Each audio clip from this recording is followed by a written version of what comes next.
Brooklyn Independent Television. Teaching children how to read can be challenging, and in some parts of the world, the battle can't even begin if books aren't available. Uche Abenobi sat down with two Park Slopers, helping to increase the literacy rate of African children, one book at a time. With some children, they've never even seen a book written in the language that they speak, that they talk to their mom in, that they make jokes with their friends in.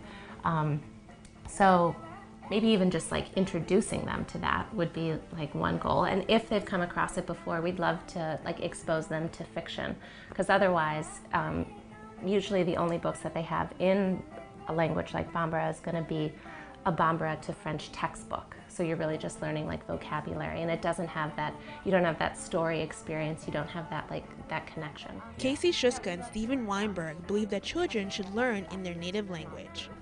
They founded the nonprofit organization Local Language Literacy in 2008 in order to create, print, and distribute books in the native languages of students in other parts of the world.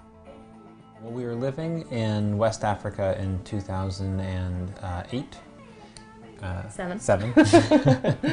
And I was teaching, and Casey was doing research on the educational system there. Yeah, I had a Fulbright grant to go do research, and so we went together, and then through teaching and through my research, we wound up getting really involved in language issues, which was kind of unexpected, and that's what led us to create the nonprofit once we came back home to America.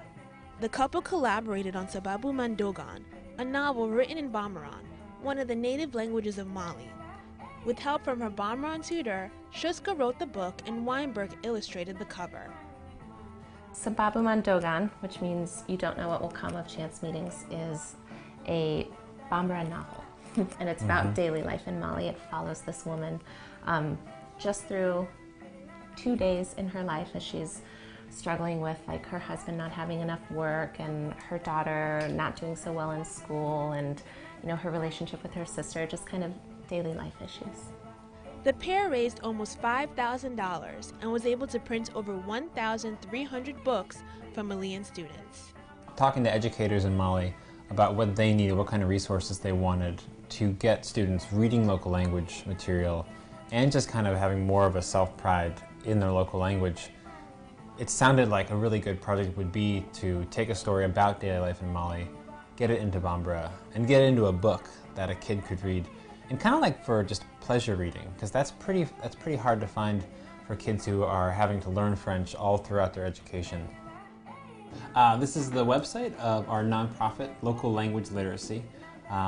We use it to showcase the different projects we've worked on. So we have our first project, which we did in Mali, and on it, we just want to show people the books, show them pictures of kids enjoying it.